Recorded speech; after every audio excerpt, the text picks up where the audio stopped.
Great. For the second, as I mentioned at the beginning, the second part of today is going to be on negotiation skills. Assuming you can present well, eventually you'll then have to engage with the people that want to know more, and there are skills that can be learned about that. We have Mindy Garber, who's done this a number of times. I'm going to let Mindy, like others that have presented, introduce themselves, and I hope you enjoy this, and I know you'll get a lot out of it. So, Mindy? Good evening and welcome, and thank you for coming. Most ventures fail because of people issues and are really a failure of the relationships among the team members. So that quote was an inspiration for this workshop, and here's the original paper that it came from a while ago, but it's just as valuable today as it was when it was first written. So negotiation is a skill that you're going to need your whole life, from when you start the company to the life of the company. It's a way to build relationships with people and have conversations. So I am both. I'm Mindy Garber. I'm class of '82. I'm both an engineer and a mediator. And I tell people the difference between engineering and mediation is, as an engineer, your job is to gather all the facts and try to make the optimal solution. As a mediator, you're trying to help people have a conversation that they couldn't have before, and you're trying to help them communicate with each other and help them figure out why they, to help them solve their own problems. So that's how I got into it. I got into mediation because really after financial issues, when I helped start a company that does speech recognition, after financial issues, getting along is really the hardest part. And I've seen a lot of companies fail, not because of technology problems or financial, but because the two founders couldn't get along. And that leads to a lot of wasted IP. And so anything that we can do to help companies be successful and monetize their IP is something that will be a good thing for the US economy. Okay, so this course is very interactive, and the people on Zoom, you don't get a buy on this. There's stuff for you to do too. But I want to, please raise your hand. And for now, could everybody get a partner? And if it's the person that you are co-founder with, that's fine. But for now, you're just going to be co-founders. So please pick somebody else, because otherwise this class will be no fun. All right.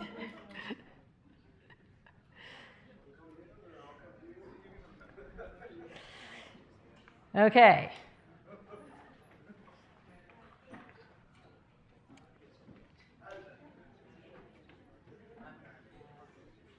All right, that's one way to get people to move. It's so funny, because when I was a student, I always would sit in the back too, and now I get it. It's like, please, if you want, come forward. Okay, all right. So the agenda, we're going to talk a little bit about negotiation. We're going to talk about startup negotiations. And when you're starting up, you're negotiating with your co-founder, with the intracompany, and intercompany between other companies. And then we have a bunch of role plays along the way, and we'll do a debrief. Okay. So there are many schools of thought of negotiation, but basically there's two kinds of ideas. There's an idea that it's either win-lose or it's more of a collaboration. If it's a win-lose, you're trying to get as most, you think it's a zero-sum game. I win, you lose. If I get something, you lose something. And also, you don't really necessarily care about the relationship between the people. But if it's a collaboration and it's two people working on the problem together. So my whole philosophy is all based on getting to yes. And I took the program on negotiation at Harvard, which I highly recommend. So it's a joint effort. You're collaborating. It's a problem for two people to solve, and you do care about the relationship. And this is, and I know that Joe has a million stories too. There is no such thing as one and done. People think, oh, I'm just going to do this, and I'm never going to see this guy again. Well, we both have a lot of stories, if there's time at the end, to tell you how what you negotiate today may come back to haunt you, even if it's the person goes to another company and decides never to buy your product again. You will always meet people again. And so being a principled negotiator is a very important thing. Your reputation will precede you. So the first thing to think about in a negotiation is, for you, what are your interests? What are your needs and goals and hopes and fears? What is it you want? There's a lot of people, when I'm in mediation and you ask people, okay, well, what is it you want? People have no idea. They haven't really thought about it. It's like, well, how can you solve your problem if it isn't, you don't really even know why it is you're doing things? And having your own interests and understanding them really leads to having options. If you know what you want, you can say, well, there may be a lot of different solutions to getting it. So I just put this picture in. This is a sort of stereotypical negotiation, is like people have positions. You know, I want $500. And then if you ask them why do you need $500? They'll say, well, you know, you drove over my fence and it's going to cost $500 to fix it. So that's the interest, is that I need to fix my fence. And I could say, well, my brother fixes fences and he'll do it and he'll make it as good as new and you won't have to pay anything. So now I've had an option of, the options are all the things that solve your interests that you may not have thought of. So typically as an engineer, we come in and say, here is the right answer. You know, we need to program this in C++. And then you'd say, well, like, why? You say, well, if I have to learn some other language, it'll take me 6 months to learn that language, but I already know C++, so I can do it in 3 weeks. So you have to get to, even, I teach a moderating design dispute in one of the design courses, 2009, and it's really just helping people understand why people want what they want. Okay. So now we're getting to the negotiations. So the first things you're going to do is talk amongst yourselves. Then you're going to have negotiations within your company as it grows, and you're going to have to talk to people outside your company, not just your customers, but your vendors, your people that you work with and collaborate with. So you're going to have all kinds of negotiations. So we talk about the kinds of negotiations the founders should have. And I've divided into 3 parts. One is first questions, and we'll get to these in details. Everybody's heard of a founders agreement, and we'll talk a little bit about that. And then there's the team agreement. So first questions are really, why are you doing this? What does success look like? And what are you giving up to do this venture? And I think the third question is really one of the most important, because people will say, oh, I'm giving up grad school, or I got this great job with Google, but I'm giving it up to work on this. And it's really important to know where people come from. So what I'd like you to do is, for about 2 minutes, with your co-founder, don't give information that's secret to your company, but ask each other these questions and answer them. Now, what I want to also stress here is the person, when you ask your co-founder, why are you doing this? They're going to give you some answer. Instead of just moving on, we're going to practice active listening and just reframe it and say, so you are doing this to further the science in your field, whatever it is. And this way, both sides feel heard, and we're going to ask and answer these questions. Okay? Give like 2 minutes or 3 minutes. Okay. How are we doing up there? Let's stop for a minute. How many of you are planning to found a company with another person? Please raise your hand. So keep your hands raised if you have already had this discussion. Okay, 1 person. Okay, so what you're doing here is you're finding out each other's interests. I have my slides in the wrong order, so I'm going to skip a slide, but I will come back to it. So what I tell people to do is, this is called the circle of interest, where you write a circle and then you put each person's, a little stick for each person, and write their interests down. And the reason you do this is so that you literally get all of your interests on 1 page. So this is what I did. I mentored a startup, and we sat, and I actually asked them the questions, and I took down their answers. And you can see one of them is, I'm trying to solve a problem that's been identified but not yet solved. I want to learn about tech. I don't know about tech, but I wanted to challenge myself. I want to challenge myself to learn something I know nothing. I'm good at detail, and I want to keep expanding my skills. And the other founder said, well, I want to be a successful entrepreneur. I want to show how a successful venture can change the format or help a certain section of people and be a profitable company. So they gave me all these things, and I wrote them down. And then I looked at them, and I said, oh, so have you heard you haven't heard anything that you haven't heard before, right, here? And they kind of gave me a very sheepish look, and they hadn't discussed it. Because they had a great idea, they both wanted to do it, but they didn't know why the other person wanted to do it, right? So I feel like this is, well, let me ask you this. Do you think this is important when starting a company? Okay. So let me go back to this slide that I skipped, because I went back and forth what order these things should be in. And this slide I added because pretty much after every one of these lectures, people go, well, how do I know who's a good co-founder? How do I know? How should I pick them? And the thing is, this is where I call the discussion that you have your honest assessment. What skills do we each bring, and what are our personalities? To really discuss, like, oh, I really love being in front of people, and I will talk people's ears off. Whereas some people are like, well, maybe that kind of function you should take over because I'm not so interested in doing that. But what I am not saying is, let's just say you're two mechanical engineers and you have an idea for a widget. I am not saying you should not form a company together because you have the exact same skills. What I'm saying is that when you form your company, with you know your skill set, and you're going to say, oh, we will need additional skills to help this company, right? So it's not saying who you should and shouldn't be with as far as your technical skills. It's just understanding that there's a lot of skills needed to start a company. And knowing which ones you have and which ones you don't have are really important. Okay. All right. So the next one is the founder's agreement. And I'm not going to spend too much time on it because there are lots and lots of books written. In fact, even MIT has a book on how to write a founder's agreement.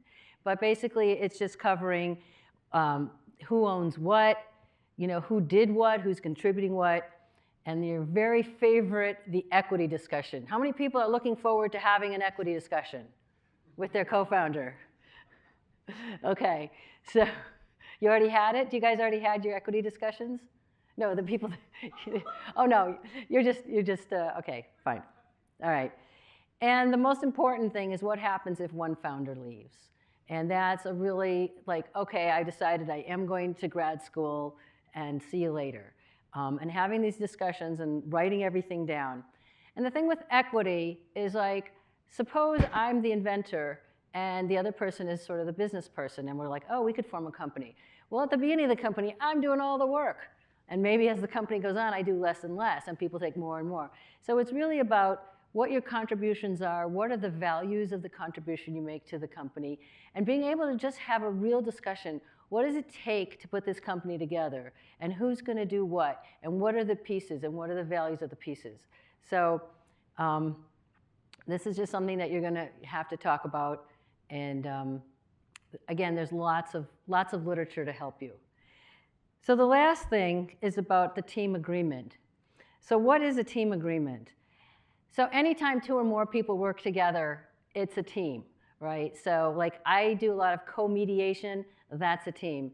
And the agreement is, how are we going to work together? And I think all companies have it, but it's sort of like this secret thing. When you go work for a company, it's like, oh, who knows this? How do you get that done? How do we communicate? Which Slack channels are we supposed to be using? All the things that you have to learn as a new employee, you could actually write down in advance and create the culture for your company that you want. And MIT really does push having team agreements. I'm a mentor for the UPOP program, which is undergraduate practice opportunities. And on the first day, they have to write an agreement on how they're going to interact with each other. So the kind of corporate culture you want, what are the roles, and how decisions will be made. So the first thing is the culture. Now, there's company ethics, and of course, we can argue Google did have its original ethics, don't be evil. You might argue, well, maybe now it's be less evil than everyone else, but they did have one originally. And what do you expect for people to do? How are you expecting people to behave to each other? And again, as you start your company, if you don't think about these things, your first employees are going to create the culture for you. So this is your chance to do two things: set up the kind of culture you want to work in and you want others to work in, and also have a way to communicate it with each other. So this is like, how are you going to interact? How are we going to have meetings? So I just co-founded a venture, which is a nonprofit, that we're really just teaching workshops. And I set these things up. We're gonna have a Monday morning meeting, and we're gonna talk about the following things. And how are we gonna plan? And how are we gonna share and collaborate? And just even saying, okay, we'll use Google Docs or we'll use Slack or whatever it is important. The other thing is, next we have roles. Who's gonna do what? And how are we gonna be accountable to each other? So how are we gonna manage it? How are we gonna understand what's gonna happen? And again, this does two things. Not just sets the stage, but it also gives you a way to communicate. Hey, in our team agreement, we said that we would, have our meetings Monday at 3 o'clock every Monday. And maybe that's not working now, or you seem to be not available every Monday at 3 o'clock.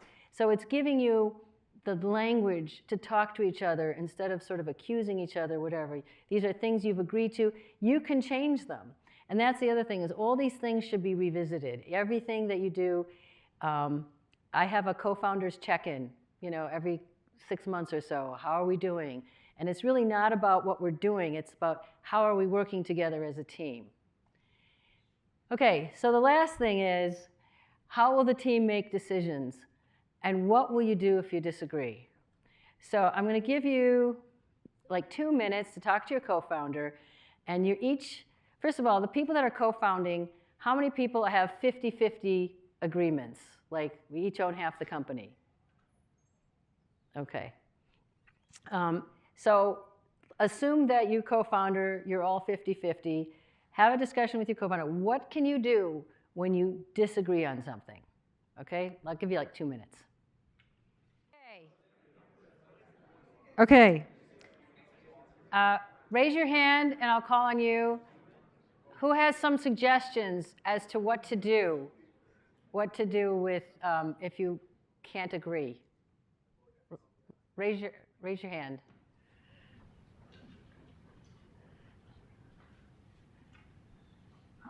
Give each other some time to discuss over what was being discussed, have bullet points for it. Probably afterwards, lock each other together in the room, or go for, if preferred, for coffee or movie, something. Okay. And then discuss honestly about it. Everything should be honest of what their opinion was and how they think they could come together to a probable solution, but the conversation should entirely be honest. Once we exit the room, there should be nothing that's held back, so that with a collective vision we can move forward from that problem, because there's many others to come. Okay, so step back, think about it, and have a real intense discussion. Who else has some other ideas? So I think it also depends on at which point of disagreement you are. If it is a point of blockage of the business, potentially one that will impact the growth of the business, it has to be a point that will have a form of resolution. So in the past, that level of disagreement, I've put in the agreement from the beginning, basically a Wesleyan approach. We will agree to disagree, and this is what we will do.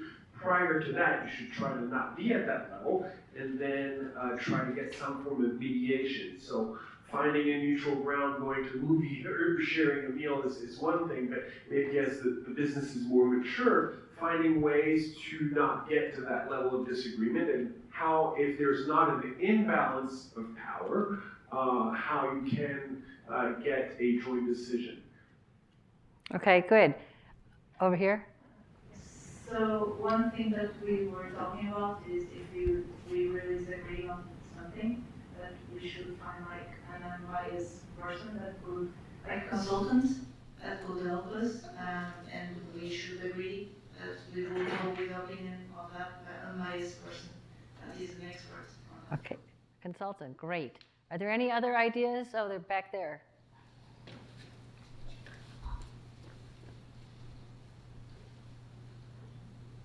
So we also talked about the type of decision that we're making.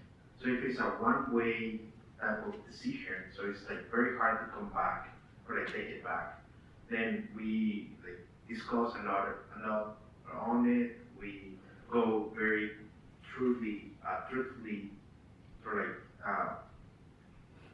we put a lot of investment and we come up with a decision together, right? Either we can also look for outside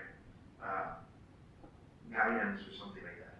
But if it's a two-way decision, so we can make it, and then it's not that hard to come back from that decision. We can just evaluate, just like make the decision. For example, what is the benefit of that decision, or what is the result? Okay, so the severity of the decision, make it and see how it goes. Yeah, go ahead. Just to like summarize that like a little bit, just like like if we have like a one-way decision where it's like once you go back from it or once you go to it, can't really come back from it. Just take it a little bit of the way and then see how it goes, and then like go from there. And Okay. then if it doesn't work out, go with the other person's opinion. Okay, so decide and then maybe you can back out if it's not good. So there's the get advice from an expert or MIT venture mentoring kind of people, consultants, some companies take turns being the decider. But so I have another workshop that I used to teach called Helping Small Businesses Avoid Court, based on all of the mediations that I had done. And so I also do arbitration, which is where I'm the decider. So I talked to one of my lawyer friends and I said, oh, can you've done a lot of litigation with small companies. Can you tell me what, I'm working on this workshop, can you help me? And he looks at me and says, never ever let anyone be 50-50. Make it 51-49. And then he starts telling me all the court cases that he had where he sued the other partner. And at one point there was like the two partners got in a fight in the courtroom. And so he's like telling me doing that. And I laughed at him. I said, it's funny you say that, but 100% of the people that I've ever met are 50-50. So we better give them the tools so that they can avoid you, so they don't wind up being lawyers. So that's sort of where this has started out from. Okay, good. So now we're going to get to the role play, and I need a couple of volunteers. So you have in your pairs, one of you is going to be the inventor, Sandra, and one of you is going to be a student.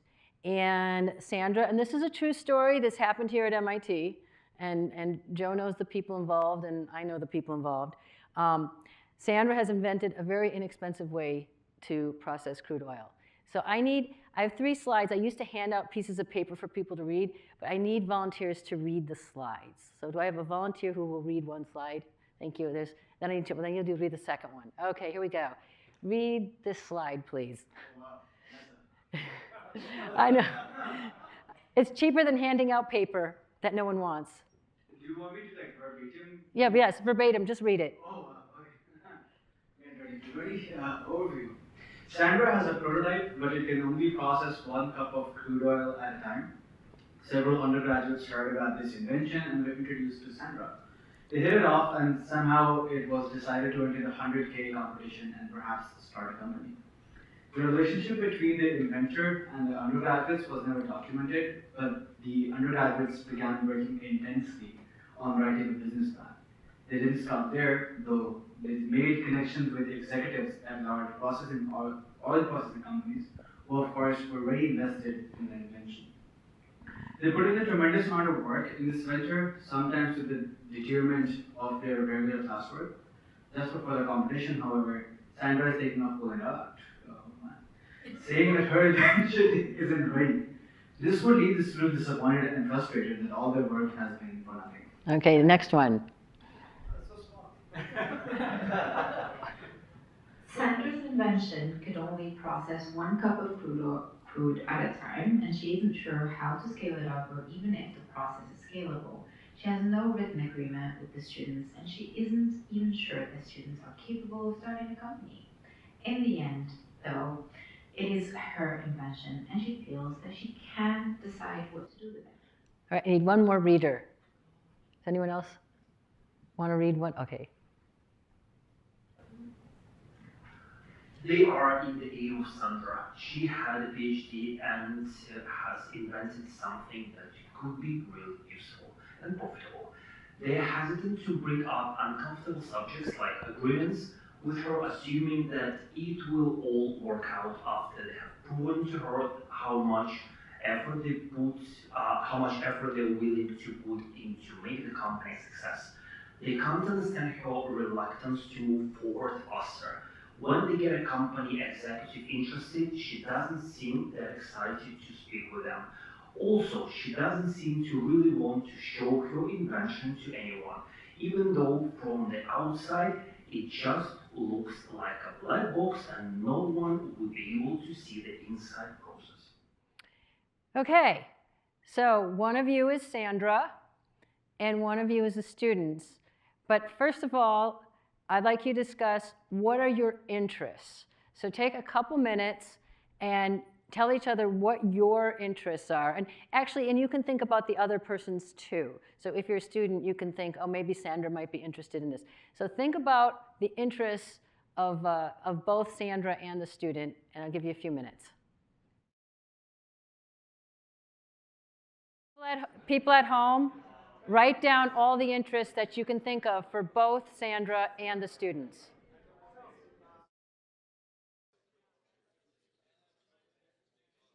Okay. We're going to fill our little interest thing. I can't do it what you're saying, but okay, so let's start with the student's interest, and she's just going to hand it. People in the corner, just say something, a student interest, and then hand it to the person next to you.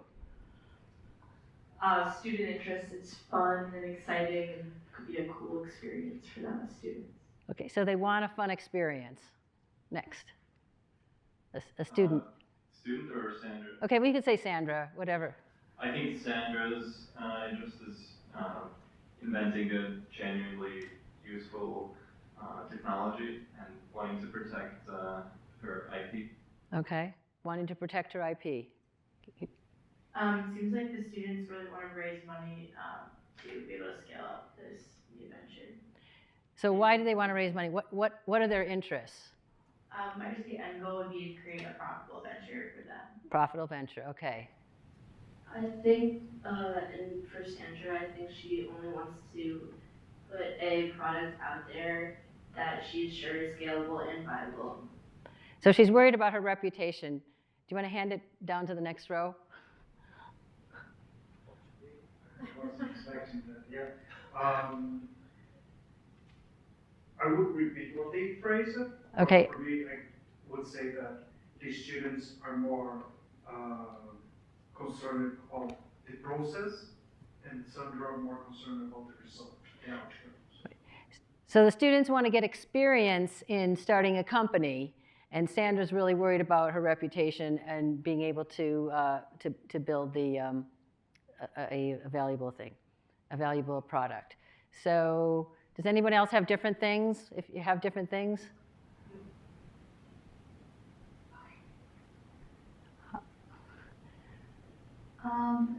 This is mean, but maybe because the students also spend a lot of time on it, like it was detrimental to their schoolwork, according to the text. So what are their interests then? Are they avoiding work on purpose? So like, oh no, I can't do my homework. I have to work on this project. I mean, is it, like, what's an interest?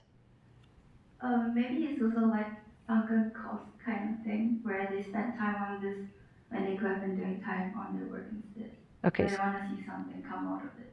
Right. Okay, so they want a return on their investment. Yeah, Of time. Okay. Of time. Right. Are there other ideas? Okay. Actually, go here first and then back. Oh, okay, that's okay. Go ahead. That's fine. Sounds like Sandra is interested in just keeping control. Okay, so she is interested in control. Yeah. Okay. Anyone else on this line? Okay. Well, yeah. So Sandra is focused on develop this technology, right? Try to make it scalable and eventually be able to use it to process all of it. That's a good solution. But students, they're, I was doing their undergrad students, and I think one of the interests, they need to find internship, they need to find a job, and they would like to put this, into their resume, eventually. So their workers and some are, I think, a little different, and maybe. Wait. No, this is good. So possibly they just want to put it on their resume, but maybe they don't. They want this to be their career, their job. Maybe they just, this is, they're like, oh, look, if I do this and it's successful, I have a job coming out of school, and I can do something that's worthwhile. So are there any other things that you felt weren't covered? Okay. So over the years, we've collected a bunch of things, and actually from the real people too. But here, so the students get, and again, this is not the right answer. You guys had answers. I mean, this is when you're thinking about people's interests, you don't necessarily always get them right. And I'll go to, even when I'm in a mediation, I'll say, so you're interested in this? And they'll go, no, I'm not interested in that at all, but I am interested in why, right? So again, this is not the right answer. These are just things that have, since I couldn't really do it live, things that people have thought up over the years. There's a career path with the company. The students, they are learning to talk with executives. I mean, they're talking to senior executives at oil companies, right? They are bringing a new technology that will help the world. So they're like, wow, this would be really great if we could really cut down on what it takes to process crude oil. Maybe we would, save a lot of energy, obviously money and career.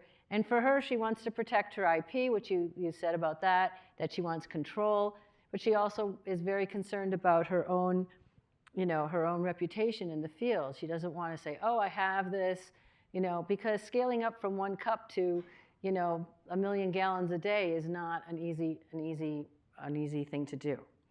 So what you're going to do now, student and Sandra, you're going to pick the things that you thought of that were interests and come up with an agreement that would meet your interests, okay? So you're going to get a little bit longer to talk about this. You can pick a couple things, 2 or 3 things, and come up with, if you were going to go forward with this, what kind of agreement would meet your interests? So pick a couple of your interests, ones that you thought of, or if you want to pick from there, and let's see what agreements you can come up with, okay?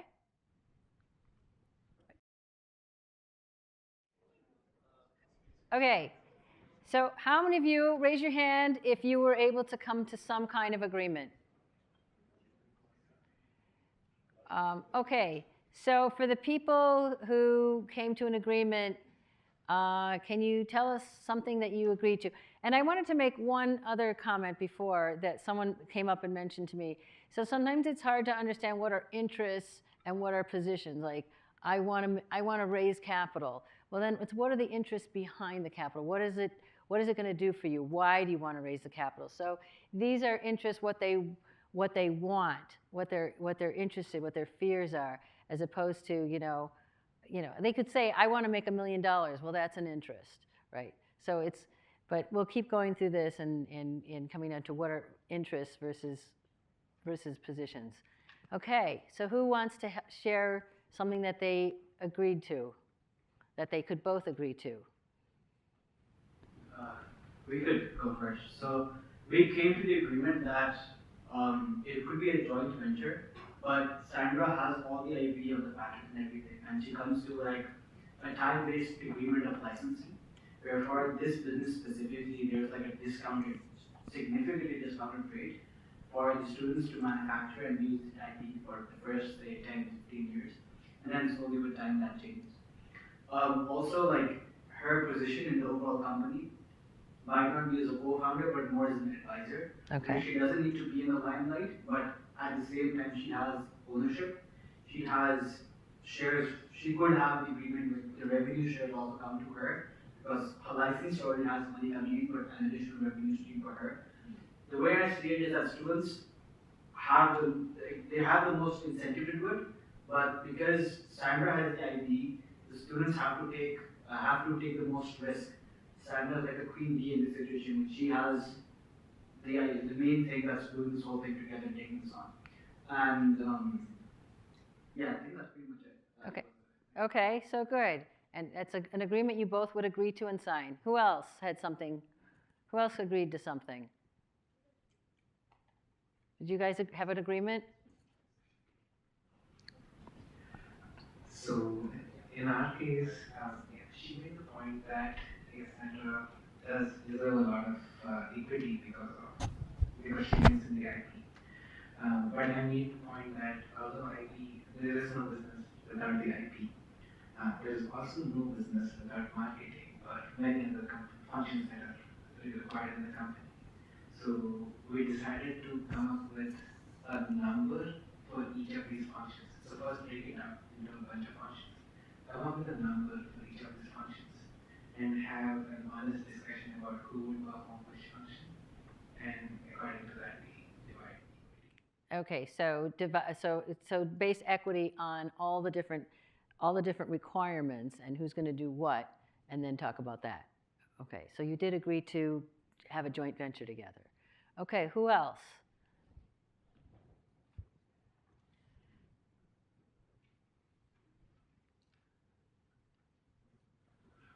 So, I mean, like, overall, we had a lot more disagreements than agreements, but one thing we did talk about was, like, maybe using patents to protect her IP for a little bit so that she could have some control over it while giving, like, company control over to someone else.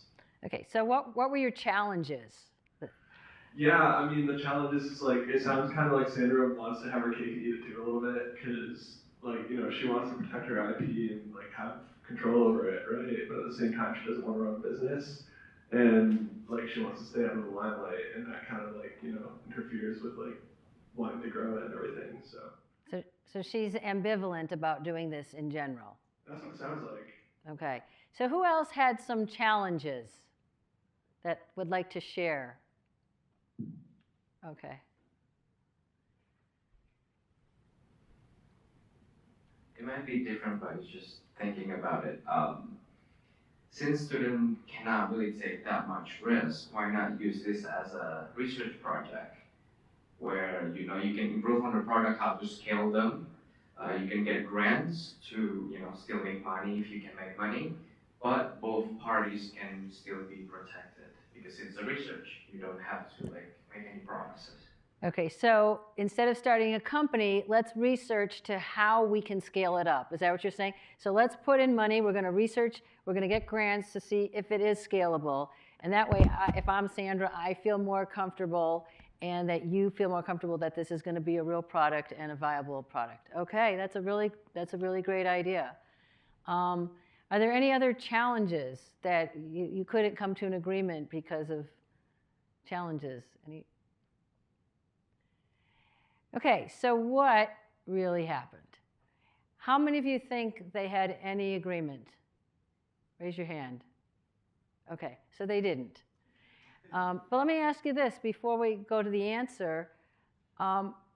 Is this a one of, does this ever happen? Is this just like one time at MIT this happened and it doesn't happen ever? What are your thoughts? Do you think this is, do you ever hear of things like this happening? Joe, do you want to say something? Okay. Okay. So they didn't have any agreement, and they weren't ever able to really talk about what they wanted and what they thought Sandra wanted.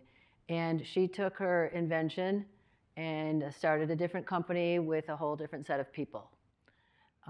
So it was a great, excellent learning experience for the students. I want to just tell you, P.S., they all graduated and they all have lovely careers. So, but they were not able to have this discussion with them. And at the time, I sort of begged them. I said, "Let me help you. I'll just be the neutral person. I'll help you have a discussion with her." And they're like, "No, it'll work out. We're working really hard. It'll work out." So that's what happened. And she still has her company, and I don't really know how successful it was, but it's still an ongoing company. So that was that. Was this useful to go through this exercise? Was this helpful to you to think about things from both sides? Okay, because we're going to just go do a couple more of these. Okay, so actually, so this is your agreements. So now you have a company and you're gonna negotiate within a company, within people. And again, there might be differences in power levels. You might have legal ramifications. There may be more than two parties, and it may require another level of confidentiality. But again, even when I'm having difficulties with someone, I always draw my little circle of interest and really try to understand what is it that people are interested in, and can I position my interests in the terms of other interests. So I've sort of given you, this is an example, and this is based on two people that I mentored. So Judy wants to get a promotion as a marketing manager. By the way, is there a talent acquisition module in this? Is there a talent acquisition module in your course now? Okay, so in the field of talent acquisition, this is thinking about how people get hired and who you hire. But this is an example. Judy wanted to apply to be a marketing manager, and so I had her go through each sort of interested party, and these are all the stakeholders. What could they possibly be thinking about? What would interest them? So the manager wants to look like, hey, I'm this great manager. I'm growing my employees, right? So they can take on more responsibility, and also, but I need to get all my work done. So Judy's interest, well, I want to contribute more to this company. You know, I want to be seen as very competent. I want to start supervising others. I want to be part of a really high-achieving team. I want more challenging work. I want to use my newly gained skills. So what does the company want? Well, of course, what company doesn't want revenue? But they also want effective leadership, and they want to grow their employees. They want to have more diversity. They want more, more client projects. But then she has teammates. They probably want a promotion too. But just thinking about all of these things. And so what it did is it actually helped her go to her manager. But before she did that, I said, okay, well, you want to be a marketing manager. Here's all the things that a marketing manager could do. This is not the exhaustive list, but I'm just saying, and then you don't have to, it's just everything that anyone could think about in marketing. And actually the company that I was a founder of, these were all the things that we had to do for marketing. I'm not in marketing, I was the engineering, but the marketing people did. And so I sent her this list, and I just didn't do anything. I just said, okay, well, here's some of the things that marketing is responsible for. So what she did on her own is she made an Excel spreadsheet and put every one of those things in the Excel spreadsheet. She gave them a value of 1, 2, 3, like how important it was. And she came up with, on her own, she came up with a strategy, what she was going to do, and how she was going to go through all of these things, even though this is not necessarily the be-all and end-all list. And so when she went to talk about her promotion, she talked about interests, and then she also presented, well, here's what she actually presented her report, and here's all the things we need to do, and here's how I think we could start them. And so she sort of had presented it like she'd already done the job. So she did get the job. So anyway. But it all started with thinking about what are other people's interests, and then thinking about how can you meet those interests. How can you prove that you're competent? How can you prove that you're ready for this new step? So that's that one. Okay, so this is the last one, is you're going to have to negotiate with other companies. And this is a true story. So this happened to me. I'm Little Inc. And we had a contract with Big Inc. And it was a fixed cost contract, meaning they just paid us up front for everything. But in the contract, it said, we can cancel for any time that we want. And if we do, well, we realize you may have done some work, so we'll pay you for time and materials of what you've already done. And you'll come, and literally the contract was so vague, it said something like, we'll figure out how much you owe. Someone will figure out somewhere how much you owe. And so this is the thing about contracts. You can have a 300-page contract. It isn't going to cover everything you can think of. It's not going to. So it was very vague. And they basically, they didn't cancel the contract because of our work. The company, the Big Inc. was actually having more financial issues, and they canceled all of their contracts. So we were just one of them, but probably on the smaller side. So they said, we're going to need some money back, and we'll talk about, we'll tell you what we're going to do later. So I met with the, I was as manager, or not manager, but just as representing service. We had a CFO, the chief financial officer, and the salesperson who actually sold it. So we went around the room, and everybody said, I think we should do this. I think we should do that. And, and that got us nowhere. So I said, how about this? Why don't we sit down and think about all of our interests, and we'll think of the interests of the other company, and then see if we can come up with a solution space that would work for us before we even meet with them. So, let's see. So now we have Little Inc. has a sales executive. We have the service manager, me, and we have the CFO, and then we have Big Inc. So for this contract, well, let's start with the easiest one. What might the sales executive's concern be? Like, oh my God, the contract was canceled, we're going to have to give back money. What was his concern? What's happened to my commission? That's right. What happens to my commission? So that's what he was mostly worried about. And so let's talk about the service manager, me. What was I concerned about? Your reputation. My reputation. What else? My job. We lost a contract. What else? What does customer support care about? Customers and what? The relationship, right?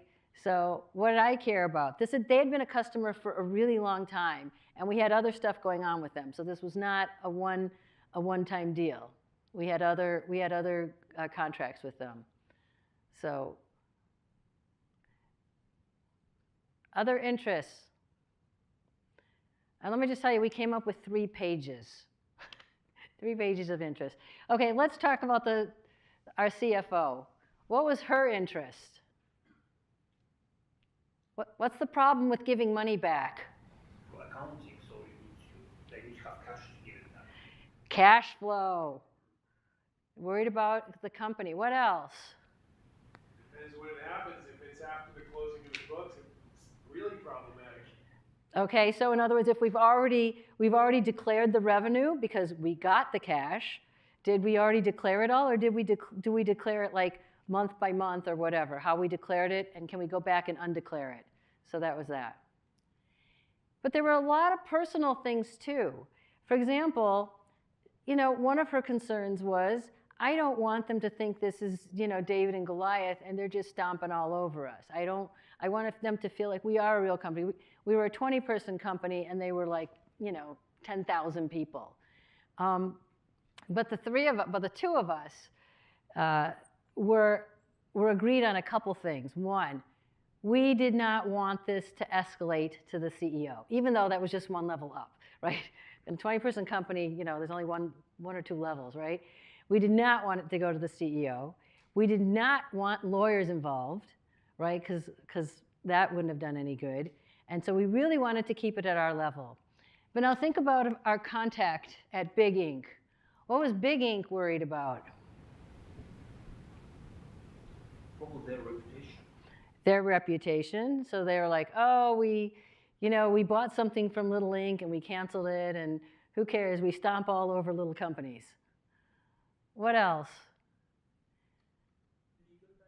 Legal. Maybe like they'll sue us because, we've already paid them and they've done so much of the work. Maybe they don't know that we're, they don't know what we're thinking, right? And we didn't know what they were thinking either.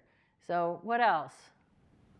Someone messed up and they would want to, protect themselves. Right. So how about the person who bought this and signed the contract? Like, oh my God, I signed the contract, and now they've canceled it. Like, what's my reputation going to be like? Okay? So here's the interest that we came up with. And again, I said we have 3 pages. So from the sales executive, like, is this going to affect my follow-on business? The original contracts were fair and reasonable, so we felt like he did not, his interest was that we didn't do anything wrong and we shouldn't be penalized. You have a question? Were we assuming that this was a big sale?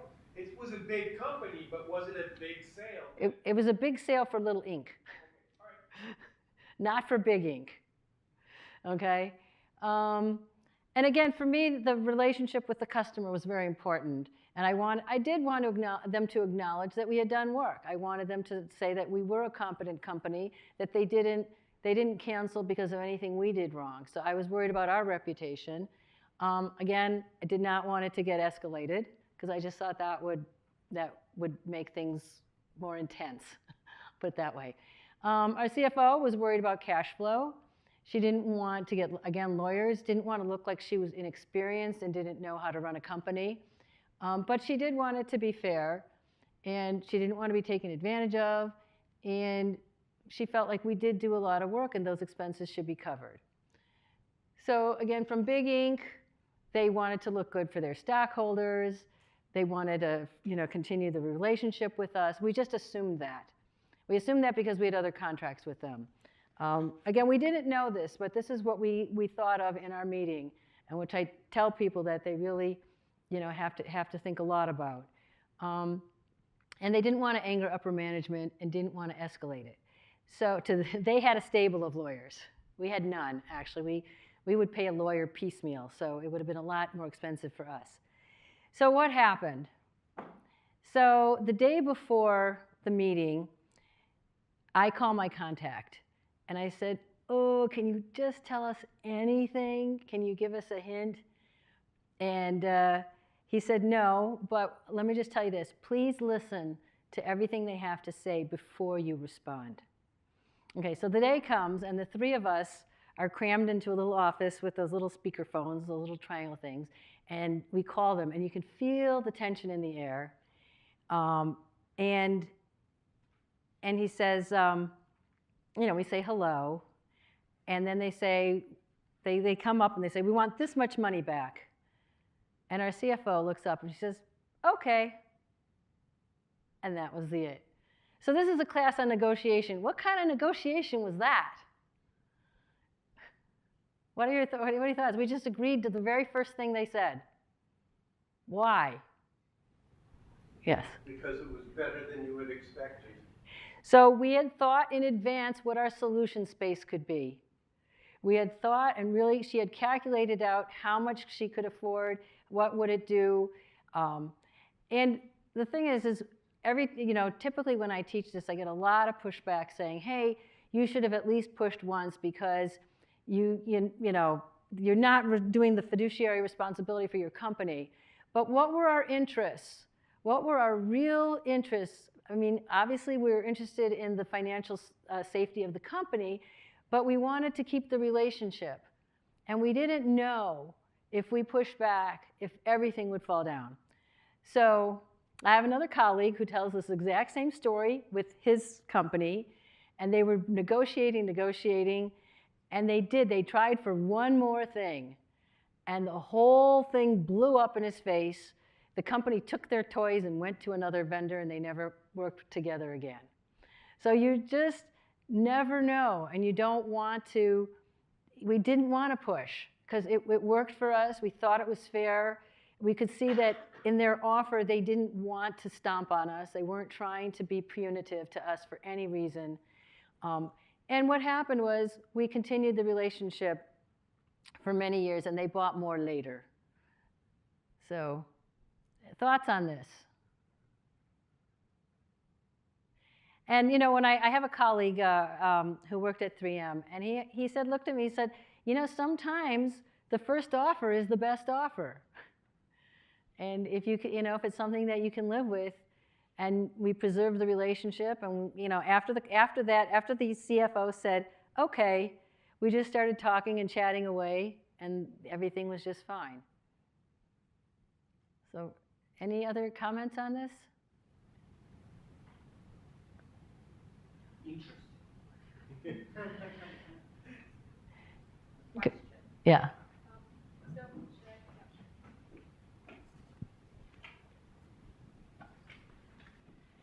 It looks like if you're explicit about what you want and everyone knows what they want and they talk about it, it's a lot easier to find an agreement. But it often feels that giving that information could make the other part use it as a weapon against you.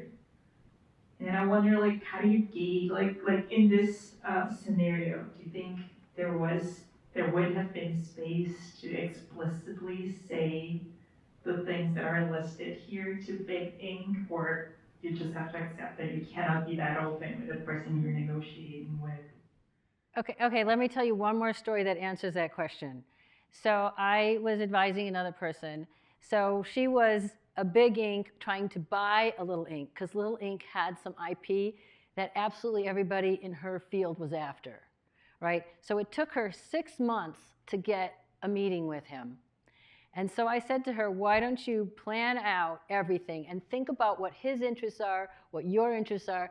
Think about everything you're going to say and think about everything he might say, because now you know, like, everybody is after him, right? Because he's got something that everybody wants. So, you know, and he'd been talking to other companies. And so she calls me up afterwards. She has this meeting with her team, and she goes through this, and she walks in the door.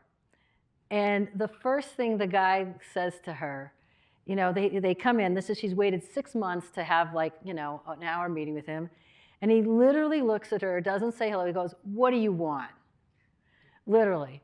And she starts in by saying, you know, we thought that you might be interested in having your intellectual property get more disseminated through the world. We have all these things going on. We would like to help you get your product out there. And so she started by saying, here's what we think your interests are. And then she calls me back, and she was like really excited. She tells me this. She says, but you know what? We got them wrong, some of them. I said, what do you mean? She said, well, some of the interests we got wrong, but then he corrected us, and he said, oh, no, I'm not interested in this, but I'm interested in that. And so you know, basically, she started out with interests and discussing it. And when he saw that she was interested in his interests in helping him, and that it was a joint problem to solve, they got the business, and she got a promotion. So, you know, it depends on how you start. And then my 3M buddy, you know, he's had all these negotiations with IBM, and he said one time it wasn't going at all. And he said, he talked, you know, these are both have stables of lawyers. And he said, well, let's talk about what we're interested in. No, we're just going to negotiate. And things weren't moving. Things weren't moving at all.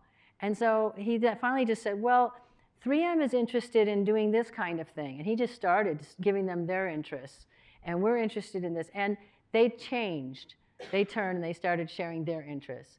So I think you're right. You could use it as a weapon. But if you're really trying as a joint problem, that you can share your interests. You don't have to say, I need this deal with IBM because otherwise 3M is going to go out of business. I mean, those things you don't share, right? But you can share the things that will help move it forward. Does that help? Okay, go ahead. Oh, we have 2 more minutes, but go ahead. I noticed that in this example, you had 3 interests of individuals and then 4 the big interests of the company.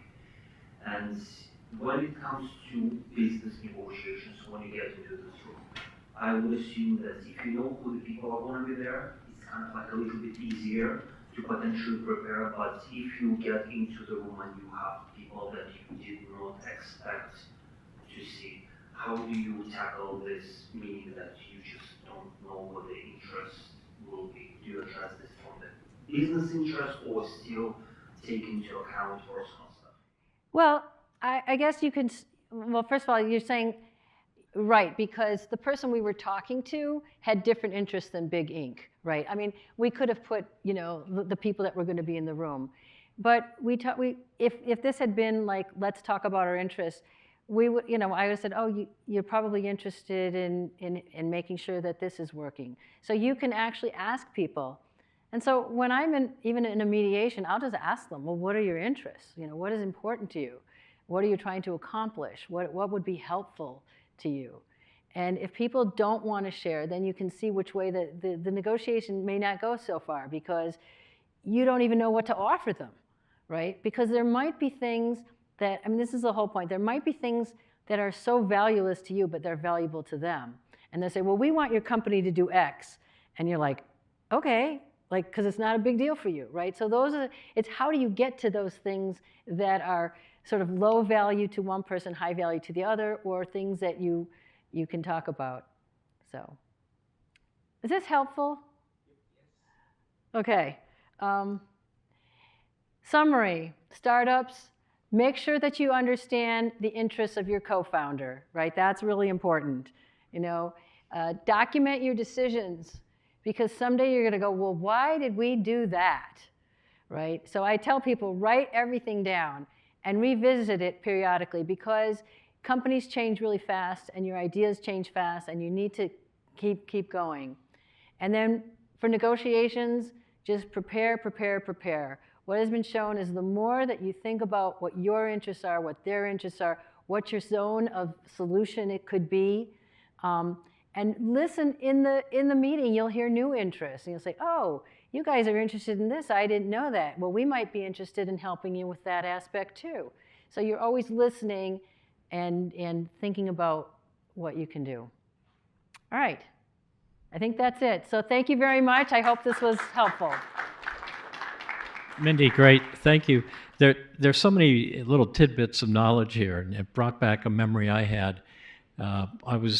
There were three of us on one side negotiating the divestiture of a whole division, and we were the little company. It was big, but little compared to the big company that had like 10 people at the table. And we did a little introduction, like who's who, how are you? And it became pretty clear that these 10 people had flown in from all different parts of the company, and they probably hadn't really talked to each other. So after the introductions, we suggested, you guys have just arrived, maybe want a little time to, we're going to give you some room to, get organized and everything. And we went out for about an hour. And during that time, they actually managed to talk and get organized enough so we had a really interesting discussion. Otherwise, it was pretty clear that, somebody was going to say something and somebody else was going to say something else, and it wasn't going to go anywhere. So you brought back that memory about interests. Make sure the other side understands their internal interests when you're dealing with a big, big company. So thank you very much, Mindy. And tomorrow we have financing night. We have a financing sources panel. You'll see different people representing different sources of financing. And then we'll have a session on how to do financial projections for your new venture. So tomorrow it's all money. Tonight you were rich a few times, according to Bob. Tomorrow you're going to see what it's like to be on that side of the equation. So we'll see you tomorrow, and have a good evening. Thank you.